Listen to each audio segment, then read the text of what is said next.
Hello friends, आ विद्या में आपका स्वागत है। आज मैं आपके लिए हिस्ट्री क्लास 12th का मॉडल पेपर लेकर आया हूं जो कि एनसीईआरटी पर आधारित है। चाहे आप किसी भी बोर्ड से हों, Bihar board, Jharkhand board, CBSE board, HBSE board, UK board, किसी भी बोर्ड से हो, अगर आपका सिलेबस एनसीईआरटी है ना, तो ये वीडियो आपके लिए बहुत ही इंपॉर्टेंट है। तो चलिए स्टार्ट करते हैं आज की इस वीडियो को। ठीक है, फर्स्ट क्वेश्चन जो हमारा कह रहा है वो ये है कि 1906 में मुस्लिम लीग की स्थापना कहाँ हुई थी। तो 1906 में मुस्लिम लीग की स्थापना हुई थी हम जानते, लेकिन कहाँ हुई थी? बम्बई, पूना, ढाका या कलकत्ता? तो इसका राइट आंसर हो जाएगा ऑप्शन सी, यानी कि ढाका में हुआ था। उसके बाद नेक्स्ट क्वेश्चन कह रहा है कि भारतीय संविधान कब लागू किया गया था, यानी कि भारत का संविधान कब लागू किया गया था, डेट बताना है। तो देखिए, भारत का संविधान लागू किया गया था 26 जनवरी 1950 को। ठीक है, जिसे हम गणतंत्र दिवस के रूप में मनाते हैं 26 जनवरी। तो ये 26 जनवरी 1950 को लागू हुआ था।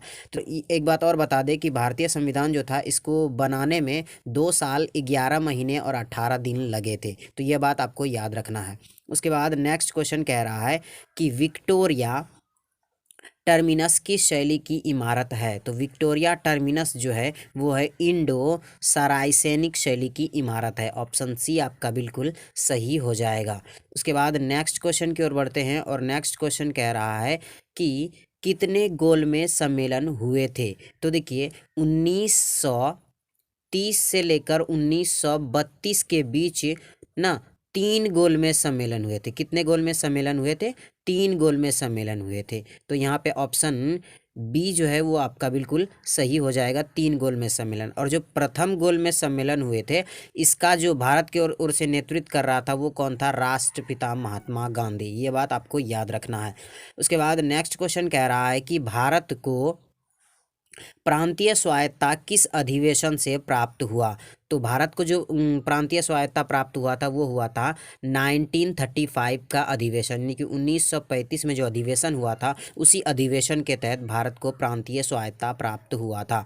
उसके बाद नेक्स्ट क्वेश्चन कह रहा है कि करो या मरो का नारा किसने दिया था। ऐसा कोई भी स्टूडेंट नहीं होगा जो इस वीडियो को देख रहा होगा कि इस क्वेश्चन का जवाब नहीं आता है। ठीक है, तो मैं इस क्वेश्चन का जवाब नहीं बताऊंगा। आपको इस क्वेश्चन का जवाब कमेंट बॉक्स में बताना है कि इसका राइट आंसर कौन सा होगा। ठीक है, तो चलिए नेक्स्ट क्वेश्चन की ओर। और वीडियो को जल्दी से जल्दी लाइक कीजिए, शेयर कीजिए अपने दोस्तों के साथ। जो भी आपके दोस्त क्लास 12th में है, जिसको लगता है कि इस वीडियो की ज़रूरत है, तो उसको ज़रूर शेयर कीजिए। उसके बाद नेक्स्ट क्वेश्चन कह रहा है कि सेवर्स की संधि किसके बीच हुई थी। तो सेवर्स की संधि जो हुई थी वो हुई थी मित्र राष्ट्र और तुर्की के बीच। तो मित्र राष्ट्र वाला देश इसमें से एक ही है, वो कौन है? ब्रिटेन और तुर्की। ठीक है, तो ऑप्शन डी आपका बिल्कुल सही हो जाएगा। ऑप्शन डी आपका बिल्कुल सही हो जाएगा, ब्रिटेन और तुर्की के बीच हुआ था।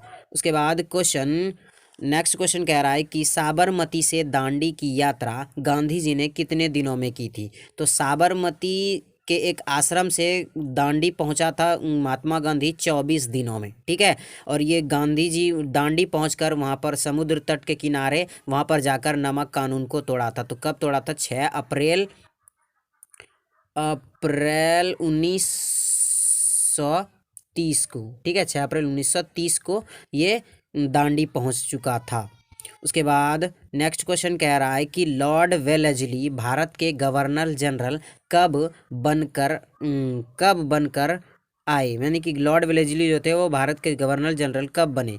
तो लॉर्ड वेलेस्ली जो थे भारत के गवर्नर जनरल बने थे 1758 में। ऑप्शन डी आपका बिल्कुल ही सही हो जाएगा। और ये क्वेश्चन बहुत ही ज़्यादा इंपॉर्टेंट है एग्ज़ाम के नज़रिए से, 2021 के बोर्ड के नज़रिए से। उसके बाद नेक्स्ट क्वेश्चन कह रहा है कि गांधी जी की आरंभिक शिक्षा, ठीक है, प्रारंभिक जो शिक्षा होती है वो कहाँ से शुरू हुआ था। तो जाहिर सी बात है, उसका जो जन्म हुआ था गुजरात के पोरबंदर गांव में हुआ था। तो उसकी शिक्षा भी कहाँ हुई थी? पोरबंदर में हुई थी। ऑप्शन ए आपका बिल्कुल सही हो जाएगा।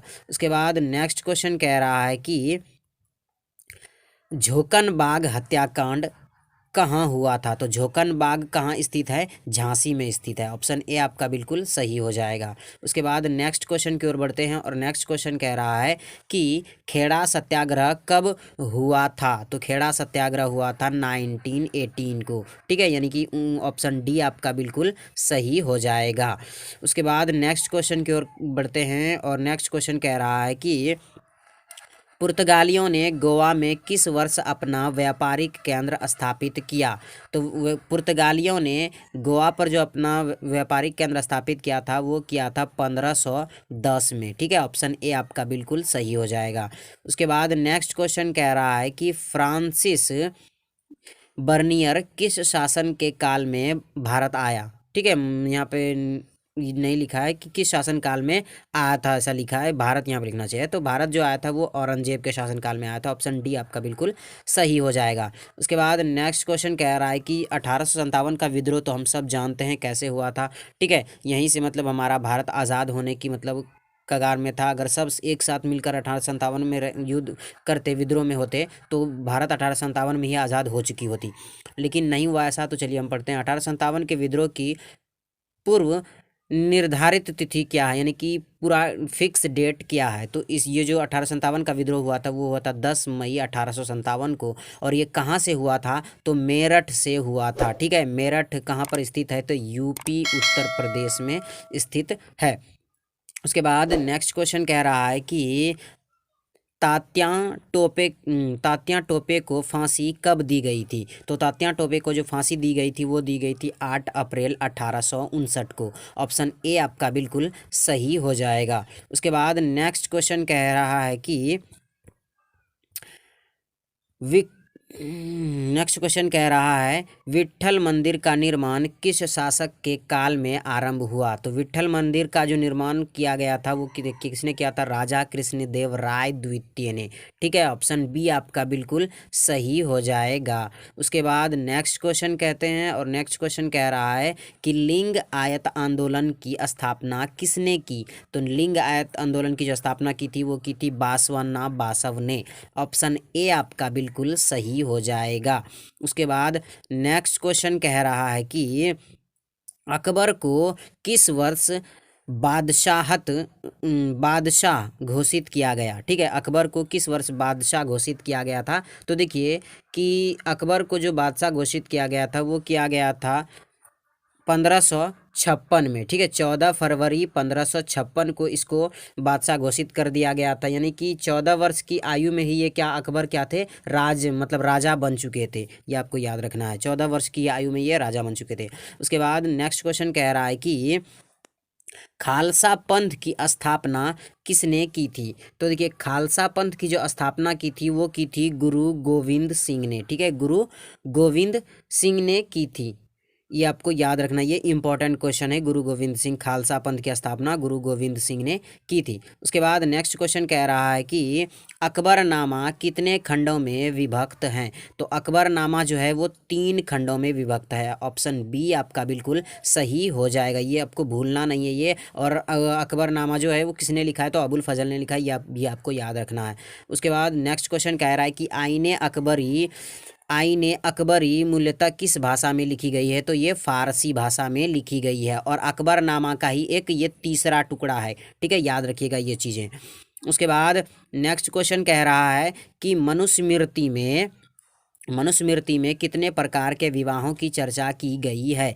तो मनुस्मृति में जो है वो टोटल 8 प्रकार के विवाहों की चर्चा की गई है, लेकिन उनमें से 8 मान्य नहीं है। पहले जो 4 हैं वो अच्छे माने जाते हैं, लेकिन उसके बाद जो 4 हैं वो बेकार माने जाते हैं। ये अच्छे माने जाते हैं शुरू के प्रथम 4। ठीक है, तो कुल कितने प्रकार के विवाह हैं? तो 8 प्रकार के। ये आपको याद रखना, ऑप्शन सी आपका बिल्कुल सही हो जाएगा। उसके बाद नेक्स्ट क्वेश्चन की ओर बढ़ते हैं, और नेक्स्ट क्वेश्चन कह रहा है कि डॉक्टर भीमराव अंबेडकर ने किस धर्म को अपनाया था? तो इन्होंने बौद्ध धर्म को अपनाया था। ऑप्शन बी जो है ये आपका बिल्कुल सही हो जाएगा, बौद्ध धर्म को अपनाया था। उसके बाद अगला क्वेश्चन कह रहा है कि पुराणों की संख्या कितनी है? तो पुराणों की संख्या 18 है। ऑप्शन डी आपका बिल्कुल सही हो जाएगा। उसके बाद नेक्स्ट क्वेश्चन कह रहा है कि धम्म महामात्रों को किसने नियुक्त किया था? तो ये हर कोई जानता है, धम्म महामात्र को किसने नियुक्त किया था? अशोक ने किया था। ऑप्शन बी आपका बिल्कुल सही हो जाएगा। उसके बाद नेक्स्ट क्वेश्चन कह रहा है कि जीवक वैद्य किस वंश के काल में थे? तो जीवक वैद्य जो थे वो